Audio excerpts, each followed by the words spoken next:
Vous avez envie de regarder Netflix tranquillement sur votre télé tout en étant sur votre canapé, c'est bien plus agréable que de regarder sur un petit écran d'ordi portable ou sur votre téléphone. Eh bien, une des utilisations qu'on peut faire d'une TV Box Android, c'est par exemple de mettre Netflix. Évidemment, il y a plein d'autres choses. On peut lire des clés USB, aller sur YouTube, aller sur Internet, tout et n'importe quoi. Mais du coup, voilà, aujourd'hui, je vais vous présenter les meilleures TV Box qu'on peut retrouver comme ça sur le marché. Parce qu'il y a des gens vraiment, j'en suis témoin des fois, qui pour regarder Netflix prennent leur ordi portable, le rapprochent de leur télé, branchent un câble HDMI tout pourri qui bug et se font chier sur l'ordi en essayant de regarder l'écran de la télé pour mettre le partage d'écran. Enfin, vous voyez ce que je veux dire? C'est complètement... c'est pas très productif, sachant qu'avec quelques dizaines d'euros, on achète un boîtier et voilà quoi. Moi je regarde sur ma Xbox One, donc voilà, j'ai pas besoin d'en acheter. Mais si je vais pas ma Xbox One ou qu'elle se casse un jour, j'achèterai ça directo plutôt que de me faire chier à essayer de faire du bricolage. Bref. Du coup, on commence tout de suite avec le TicTid Android TV Box 10.0. Alors, je vais vous présenter tous les Android TV Box par ordre de prix croissant, donc en partant d'un moins cher, un peu plus cher, même si il n'y aura pas trop de différence, pour être honnête. Du coup, celui-ci, il va être à la technologie Android 10.0, donc c'est la plus récente. Il va avoir une puissance de 64 bits, donc voilà, il n'y aura pas de problème pour faire tout tourner. Au niveau de la puissance de RAM, il y a 4 Go de RAM.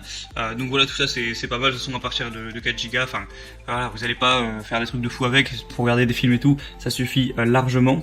Et vous avez 32 Go de RAM flash, qui peut être étendu à 256 Go à l'aide d'une carte SD par exemple. Vous avez 3 ports USB 2.0, voilà, un port Ethernet, enfin un port HDMI, tout ce qu'il faut. Évidemment, il y a tout ce dont on peut avoir besoin pour ce genre de choses. Dedans, il y a 32 Go de mémoire et il y a aussi une antenne pour avoir Internet de manière vraiment efficace si vous voulez pas brancher un câble Ethernet par exemple.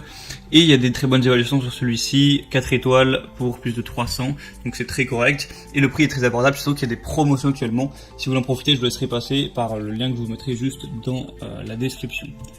Le deuxième que je vais vous présenter, c'est le Xiaomi Mi Box S, donc 2 Go de RAM. Donc là on a 2 Go de RAM, donc c'est moins puissant, faut le dire.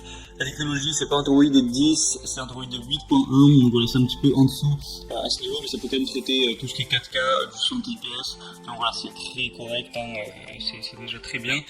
Et voilà, ça a l'air efficace. Au niveau du design, c'est tout compact, c'est tout joli, ça a l'air vraiment super simple d'utilisation. Après, il y a 8 Go de stockage, donc encore une fois, c'est moins. Mais voilà, ça reste quand même une box qui a l'air de bien fonctionner. Il y a des bons avis, il y a 4,3 étoiles sur plus de 200. Mais c'est vrai que le prix est un peu plus cher, alors qu'il y a des choses un petit peu en moins. Voilà, ce qui est mieux, c'est qu'il y a des meilleures évaluations. Donc voilà, après à vous de voir celui qui vous paraît être le plus digne de confiance, celui qui paraît être le plus efficace, tout ça. Et la troisième que je vais vous présenter, c'est la Nink Box TV Android 10.0. Donc là, on est encore sur la technologie 10.0, ce qui est vraiment pas mal. On a 4 Go de RAM et 64 Go de mémoire. Donc voilà, c'est très bien. Vous pourrez mettre plusieurs films dessus. 64 Go, c'est quand même assez conséquent. Et vous pourrez faire tourner la plupart des choses que vous voudrez dessus.